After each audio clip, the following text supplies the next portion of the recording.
I really want to say something about, can you hear me? This has been extremely different kind of meeting I've ever attended, because we are discussing about science of publishing, not publication of science. So it is very educating for me, and I hope that many of you are enjoying it. Having said that, before I start my own presentation, there's a disclaimer. I work for United States government, National Institute of Health, but today I do not represent the government institution or NIH in this capacity. I'm here as the editor-in-chief, which has been granted to me by the NIH to serve outside of my duty hours. So I'm here in my own personal capacity. Anything I say should not be interpreted as a statement coming from NIH or any federal agency in the United States. So I also wanted to thank Einar. I recall almost about 20 plus years ago, when Yale Altman, who is now in Boston, approached me about this Journal of Cancer Biomarkers, and the time was perfect for two reasons. That was the first time in NCI we established a program on cancer biomarkers. That was also the first time that NIH established a study section or a peer review process for cancer biomarkers. And fortunately, or unfortunately, I was involved in both of these processes. And in fact, I have been the inaugural chair of the Cancer Biomarkers program in NCI since 2000. Even though I started my career in almost about 1990, the very first book I edited was a molecular detection of early cancer that was published by Future of Publication Trust. And then, I starting looking into the artificial intelligence for you guys. In 1995, I edited a special issue on computer application in early detection that was published by Cancer Letters. I don't know how many of you know, but you can Google it and you can still see that those publications or those chapters written for that special issue are still valid today. And the reason being is that I was also trained in computer science, and the very first exposure to computer science, I was asked to write a program in Lisp on how to play backgammon game. And I was very new to know how to play backgammon game, so I had to learn the game before I can write the code. So that was all the process that has really enriched me a great deal in terms of cancer biomarkers, especially the use of computer application in medicine. And whenever I hear you speaking about it, I get very excited about that the future is very bright. So having said this, I just wanted to reflect some of those things because he's going to stop me in 15 minutes, so I want to make sure that I do. So can you move my slide for me, please?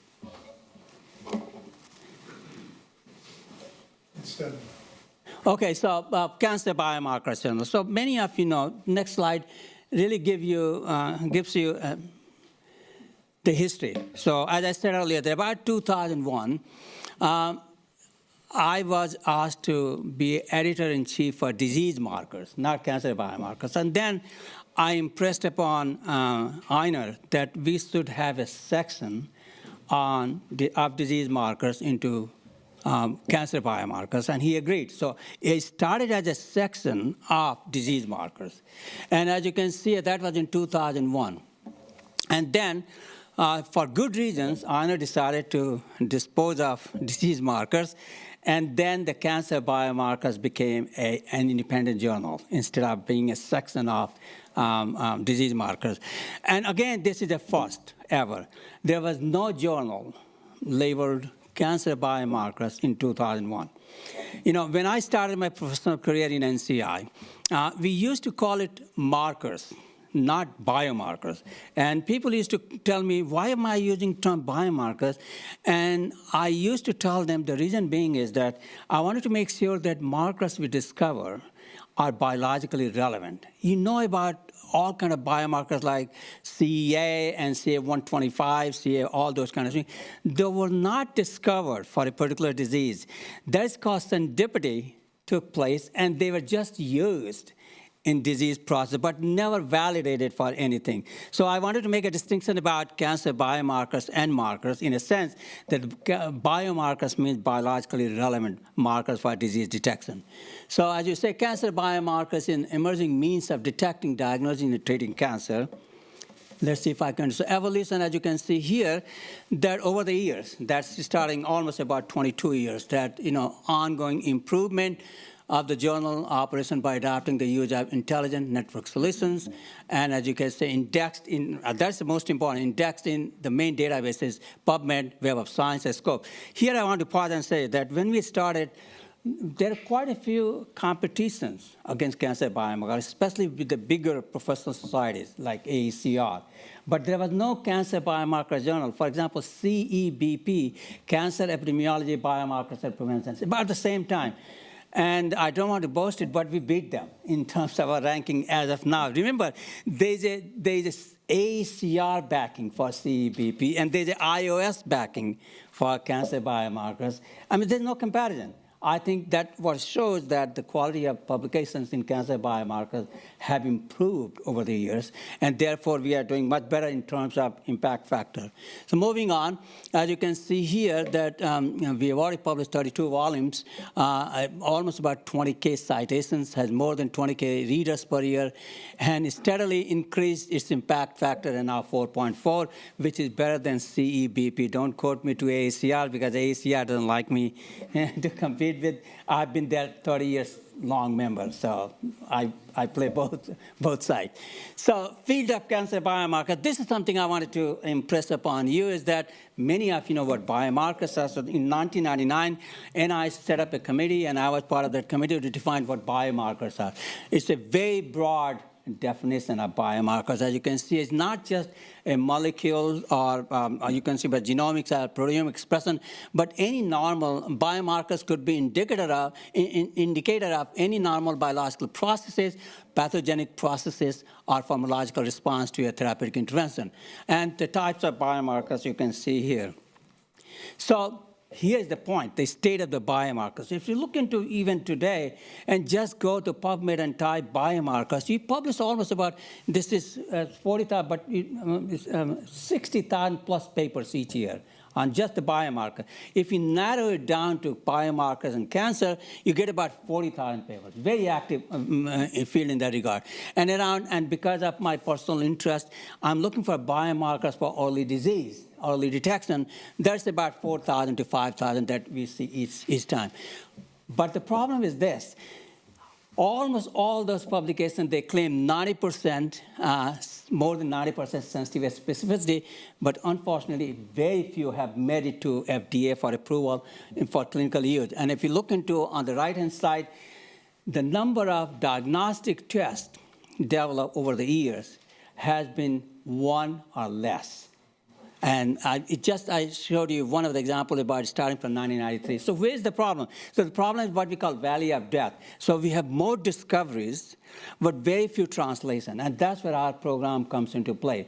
And this journal, Cancer Biomarkers, even though we are focused on discoveries, but we prefer publications which are dealing with validation of those biomarkers.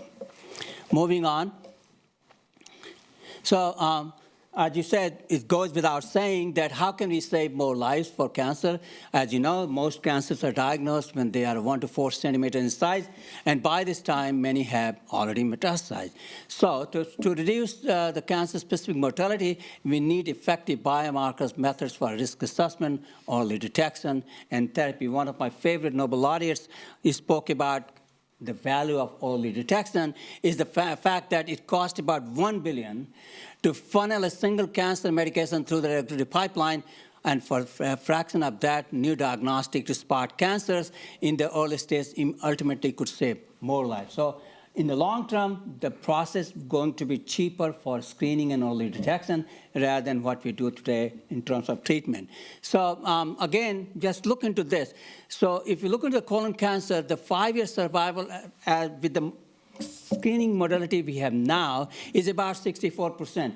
But what if we can use biomarkers or liquid biopsy, where you can really look into the biomarkers, look into cancer when they're localized, and you can increase from 64 to 90%. And in some cases, like prostate, you can do 90 to 100%. So these are the values of biomarkers if you have one for early detection of cancer. So again, it goes without saying that the risk-based diagnostic linked personalized medicine is going to play an important role, at least in the setting up U.S. Healthcare system, because we do a lot of treatment or procedures which are not really necessary. That they can be avoided if you have a biomarkers that could really tell us to find out which of those conditions or indications are likely to kill people. You hear the term called overdiagnosis. So there's a lot of instances of overdiagnosis, at least in the area of prostate, prostate, breast, colon, lung, and all kind of cancer types. So biomarkers could also minimize the overdiagnosed tumor and therefore reduce the healthcare cost.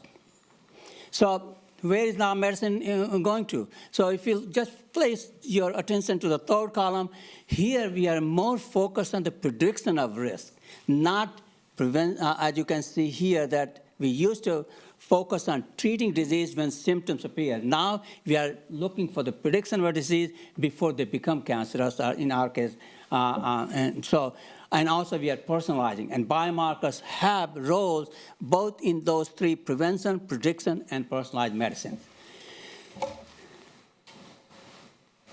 So future of biomarkers, so that's something I thought, because this is a kind of new types of meeting for me. Where do we stand? So challenge is developing and launching diagnostic. So this is one area that it costs about $50 million to $149 million, in some cases substantially higher, and high risk and low return on investment. That means industry is not very interested in this, because they will have to wait for many years before they can realize their gains. So as you can see, the industry is reluctant to invest in a long-term return on investment, and the discovery of biomarkers largely done in academia, and therefore it's important for government and private sector partnership for developing biomarkers for early detection and screening. It's a long process. It's not something that you can do in terms of treatment. It takes somewhere between 10 to 15 years if you're lucky to get all the process from the inception to discovery to developing biomarkers all the way to FDA approval. So this is an expensive business, and therefore, as I said earlier, there's no incentive for the industry to participate in this process, and therefore the government is a kind of thing. So public support is critical. So especially the cancer screening has huge potential to societal benefit. The benefits are societal, but diagnostic test has low benefit plus cost ratio for industry, and therefore the cancer screening test development requires, as I said earlier, the validation before it can be used clinically. So what is my editor perspective? So look into the publication that we are doing over the years. Just think about it. That's how we are publishing by. So on left is the number of publications coming out of market size. But that market size also is determined in terms of the publication's future, our future of publication in biomarkers. So it is expected by that in 2025, this will grow to $25 billion, at least in the US, especially one technology, which is liquid biopsy. There are many other technologies for early detection, but just I wanted to give you a sense that cancer biomarker generally here is to stay, and it's going to be more digitized, as you heard about it, in terms of developing AI and machine learning tools. Especially liquid biopsy, we are looking into not just one analyte, you're looking to hundreds of analytes to detect multiple cancer types. And it will become very difficult for human to do analyzing manually, and therefore we'll need more AI and machine learning tools to decipher those findings. So growth of research on biomarkers, as I said earlier, the biomarker research is at the center stage of preventive medicine, and especially evidence-based research would be required to fully assimilate biomarkers in risk assessment, early detection, prevention, and treatment. And finally, I just want to tell you the last bullet here, that if you look into there are two options to validate any biomarker clinical use. One is going to be randomized clinical trial, which is a gold standard. But can we afford to do randomized trial for every biomarker based test that we develop?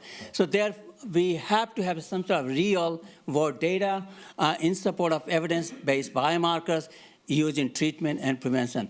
For example, artificial intelligence in improving diagnostic, predicting response to therapy, and so on. So again, the market is huge for diagnostic research using biomarkers. So journal special issue, we just launched a special issue on artificial intelligence in cancer biomarkers was just published. And as you can, we are hoping that this will really accelerate the field of AI, MLL in cancer biomarker research.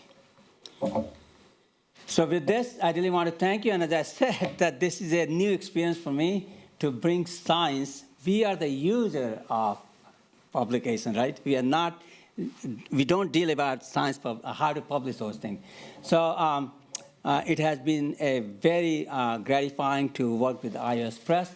In fact, in many ways, I feel like I grew up with biomarker research, starting in 1990, and then iOS came to rescue me in 2000, and since then we have really flourished in terms of research on biomarkers.